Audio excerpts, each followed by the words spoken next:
নমস্কার, চিলুই তর্পিতা। আমি অর্পিতা।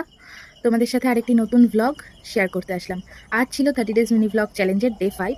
সকালটা শুরুই হয়েছিল বৃষ্টি দিয়ে। তো ভালোই, বেশ মেঘলা মেঘলা ওয়েদার ছিল আর বেশ ভালো লাগছিল। যদি সকাল দিয়ে বৃষ্টিটা স্টার্ট হয় না, আগের দিন রাত থেকে বৃষ্টিটা হচ্ছে, দেন পুরো দিনটা হচ্ছে, আমার তো খুব ভালো লাগে সেই বৃষ্টিটা। তো এরপরে ব্রাশ করে নিয়েছিলাম, আর যেহেতু বৃষ্টি হচ্ছে আমার তো খুব ভালো হয়েছে, আমি হাঁটতে যেতে পারিনি, মাও ডাকেনি আজকে, সেই মায়ের বকুনিটা খেতে হয়নি। আর বকুনি খেতে কারি বা ভালো লাগে বলো। তো এরপরে মা বললো যা একটু ঠাম্মি বাড়ি দিয়ে ফুল নিয়ে আয়।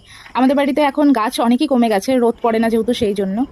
তো এরপরে আমি ফুল এনে দিয়ে মাকে স্নানটাও করে নিয়েছিলাম সকাল সকাল, না হলে পরে আবার কখন বৃষ্টি নেমে যাবে। এখন যেহেতু বৃষ্টিটা হচ্ছে না অনেকটা সময় ধরে, তাই এই সময় স্নানটা করে নিলাম।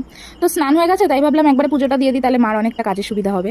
তো আমি এখানে যতটুকু জানি, আমার মা আমাকে যতটুকু শিখিয়েছে আমি সেইভাবেই পুজোটা দিয়ে নিয়েছিলাম। আর আমরা হচ্ছি শ্রীগুরু ঠাকুরের শিষ্য। তো আপনারা কারা কারা শ্রীগুরু ঠাকুরের শিষ্য অবশ্যই কিন্তু আমাকে জানাতে পারেন। তো সব ঠাকুরই সমান, ভক্তিটাই আসল।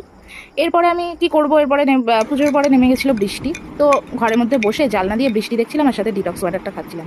এটার মধ্যে ছিল সারা রাত ভেজানো শসা, বিট আর গাজর, আর 500 গ্রাম জল ছিল।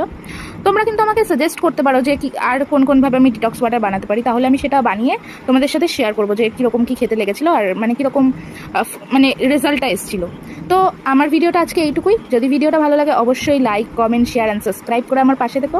আর আমার এই ফালতু বক কোনো ইন্টারেস্টিং পার্ট না থাকা সত্ত্বেও ভিডিওগুলো দেখার জন্য তোমাদের অসংখ্য অসংখ্য ধন্যবাদ। আজ এখানেই রাখছি। ধন্যবাদ।